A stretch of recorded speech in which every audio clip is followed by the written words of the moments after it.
ओडिशावासी recent एवं केन्द्रापड़ा गोटे छाती फटा दृश्य देखा मिली।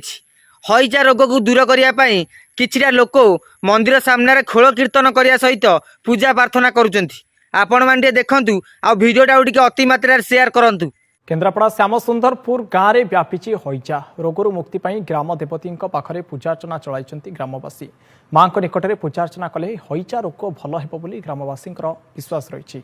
माँ सातभौणी निकट में चली पूजा चंडीपाठ सह 16 उपचार पूजा कले डायरिया दूर हो विश्वास रही।